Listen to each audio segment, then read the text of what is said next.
Hello guys, SpartanCat here, and in today's Battlecats video, I've compiled the best long distance unit in each rarity. Going from normal to legend rare, I've picked out the unit in each rarity that I think is the best at long range, meaning that they either have high standing range, the long range ability, or all of the above. There's definitely room for disagreement here because I think there were a few picks in a few different rarities, like the Ubers, the super rares, and the legend rares, that we could definitely debate about. And if you do have any differences in opinion, please make sure to leave that down below in the comment section. But before I get into the video, if you do enjoy this video, learn anything at all, please consider liking, subscribing, and turning on notifications because it all helps me grow and it helps me make content for you guys. And also, as I said before, leave all your thoughts down below in the comment section. Starting things off with the normals, I have King Dragon Cat, and I'm going to put him in B tier. I think he's really solid, and all in all, not much to complain about. I think he's non-controversial in of itself. You know, he doesn't have a ton of crazy abilities or anything, but he's a decent long-range unit. He has 400 standing range. So even though that's not super long distance, that is the most amount of range that a unit has in the normal rarity. Unless we're talking about the Omni Strike that Super Feline has, but that's also backwards and stuff, and, you know, it's a little different. I just think that as a generalist and all in all, Dragon Cat wins in terms of best long range normal. As far as the specials go, I have Nala, and I almost put in Mina, but I decided not to because I think Nala's DPS, health, and all of that stuff, the pierce range, the multi-hit, it's all really interesting stuff. So I think that Nala, even though you have to wait a while to get her, has a lot more to offer in terms of not only being a really good anti-relic, but being a good generalist with up to 15,000 potential DPS at just level 30. Do keep in mind that this is multi-hit attack and it's a scale attack, so the more attacks she does, the second and third will have more range than the first, the third will have more in the second, so on and so forth. So it's very unlikely that she'll hit a target more than once, but even if she only hits one of her 3 attacks, that's still up to 700 range with 5k DPS. And never mind the fact that she could wipe out a ton of enemies because she could hit with the scaling attack. She could hit close enemies and medium range enemies, then long range. So she could deal damage across the board, not just to a couple enemies. So I do think that she edged out Mina, but I probably would have put Mina there if it weren't for her. Definitely not Filibuster. I've seen some people joking about putting him on these lists just because of his standing range and stuff, but I would not in a million years put him on this list. Next, we have rares, and this is an oddball. I actually picked Jelly Dumpling, and I'm gonna put Jelly Dumpling up in the S tier. I'm gonna keep Nala on the A tier because I do think that the ladder attack is a bit of a limitation, and also the point in which you get her in the game. So you have to fight a lot just to reach her and be able to use her. But once you do, she's a very good unit. Just a little down from the S tier, but a great legend special. Just a great cat in general. But I'm going to put Jelly Dumpling up in S tier.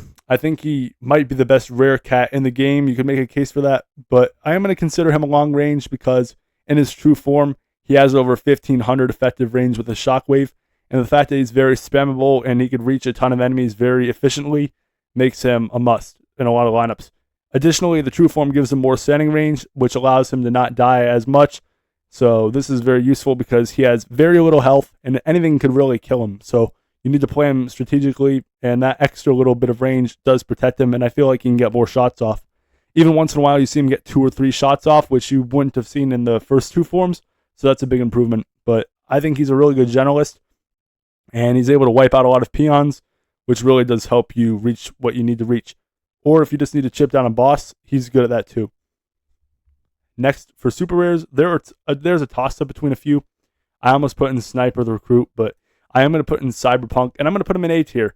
I think Cyberpunk is a very, very solid long-range unit. We've talked about this in a couple of my latest videos already, but for those who may not have watched that yet, I do think Cyberpunk is just short of S tier just because he's situational.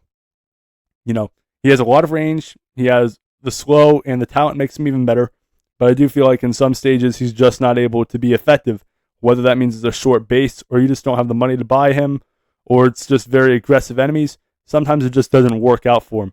But in more stalemate type stages or just very tedious, repetitive, you're not moving forward or back much, you're just in the same spot, I feel like he's very strong in those stages because he's able to maintain your army's control And additionally, he deals a little bit of damage over time. So when you get 2 or 3 of them out, you do end up chipping over. You chip bosses, you chip the enemies in front of you, and you also can eliminate peons with them. But as I said, very aggressive enemies get into his blind spot easily. Short bases don't really do him justice because he can only stay so far away in those situations. And he's also expensive. You know, he costs Uber's amount of cash. So keep that in mind. But I think he's a great special. Not special, sorry. Great super rare. One of the best super rares in the game. And I use him quite a bit paired with Sniper the Recruit, who is not on this list, but an honorable mention. Next. This might get backlash. I have Phono over Dark Phono and Casley and all those units.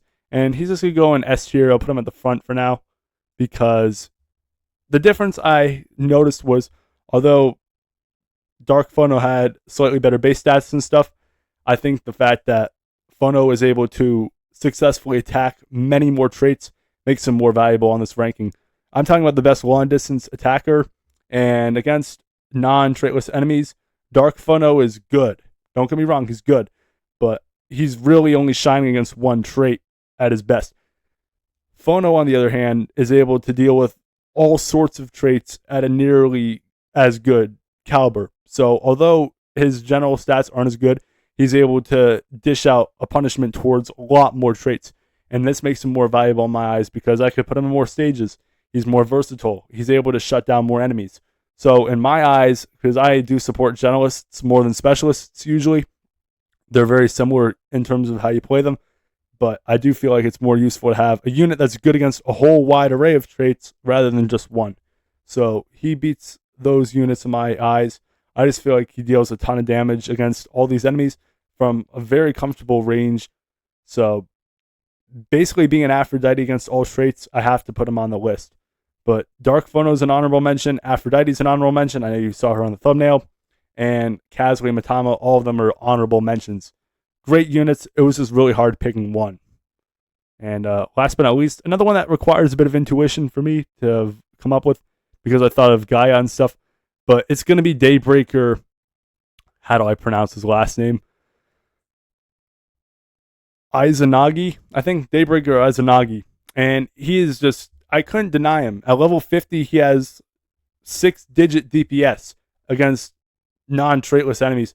I mean, what am I supposed to make out of that other than putting him on the list? I know he has single tag. I know he has single target attack and he has multi-hit, but that is insane. And the fact that he has long range, I mean, he has to be on this list. I don't know what else to I'm going to go on a rant about him. I mean, he does over 100,000 DPS against all traits. How do you comprehend that? The fact that you could just have him against a boar or something like that and he could probably two-shot it, that is just scary to think about. He could basically wall up anything in his way. But obviously there are the limitations of single target and multi-hit. Make do with this. Bring in Jelly Dumpling Cat. Get rid of the peons. And just watch the absolute disaster that of a time that the enemies are going to have. He's going to absolutely evaporate the enemies. They're just going to be wiped off the face of the earth. Some of the bun-buns and stuff. They're just not going to, they're not going to have a good day. Because Daybreaker Izanagi is incredibly powerful. And in this game, I think he is absolutely meta 100% of the time. Except for, maybe not 100% of the time. I'm getting a little carried away. But Daybreaker Izanagi is just very powerful. And you want to play him kind of like Balrog in a way, where you expect him to miss some shots, not always hit the boss, but you clear the way for him and he's able to do a lot better. So make what you will of him, but yeah, he's absolutely insane. I'm going to put him over Phono probably on this list. And yeah, here's my tier list. Nothing below B tier because then they wouldn't be good. But we go from normal all the way up to legend rare. Please let me know how you guys think I did on this list. If you guys agree, tell me. If you guys disagree, make sure to leave that below as well. And feel free to comment whatever you want. Just keep stuff civil. Let's have a good discussion and learn some things from one another. But thank you for making it this far. If you enjoyed, please make sure to like, subscribe, and turn on notifications. It all really helps me grow. And we're all growing together. And the channel is just starting to blow up. So thank you guys so much. I keep thanking you, but it's really all I can do. Just thank you so much. Expect more long form content and stuff in the near future now that I have summer vacation. But thank you for making it this far. Sparring Cat signing off, and I'll see you guys in my next video. Peace.